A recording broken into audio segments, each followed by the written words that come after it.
I'm Lindsay, and I am joined here with Robert Price, our CEO of Bōde. And we are just taking a look at the market dynamics in the real estate space in Vancouver. Rob, we've seen all the headlines and we've seen all of the media around what's going on in Vancouver. Tell us what happened in April and what the data tells us in terms of the real estate marketplace in April in Vancouver.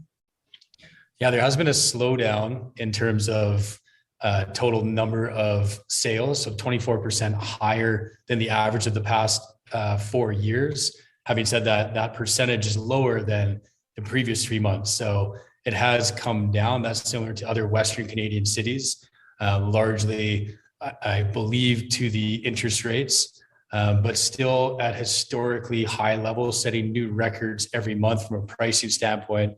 The average attached property now well over $2 million in Vancouver, making it the most expensive market in North America.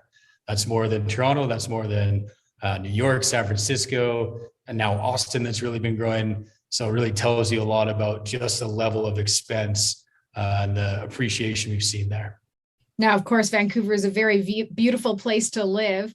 How does it look for the buyers out there? Because we've seen very low supply over the last few months. So has it turned around a little bit for those buyers out there?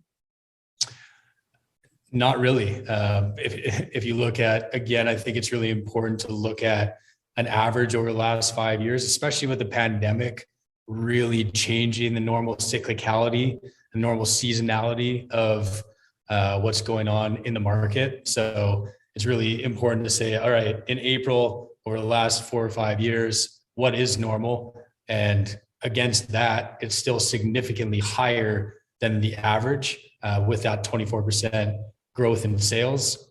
And I think it's really important. I think the industry often kind of just exaggerates or says, well, it's slowing down, it's hit a wall. Well, that's kind of not the whole story. The whole story is, if you look at the historical view, it is still hot in every way, in every property type, and setting new pricing records every month. So if I'm a seller, I'm considering selling my house in Vancouver, it sounds like it's a reasonable time to do that. Yeah, no matter how you cut it, whether you've owned your property for 3 months or a year or 5 years or 10 years, you're going to be in a very good place from a pricing perspective. Of course, you really need to zoom in and understand your own specific property dynamics, what's going on in your community, what's going on with comparable properties. There's some movement between detached and attached properties. So get to really understand those dynamics on the ground. And that's a big part of what we're excited to provide to our customers for free. All those tools that allow you to check out and really understand your own specific situation. Of course, we're data nerds around here, and we love doing that deep dive into the data. So we've done so in another video just linked right over here on what is actually happening in a deeper dive scenario in the real estate marketplace in Vancouver. So check it out.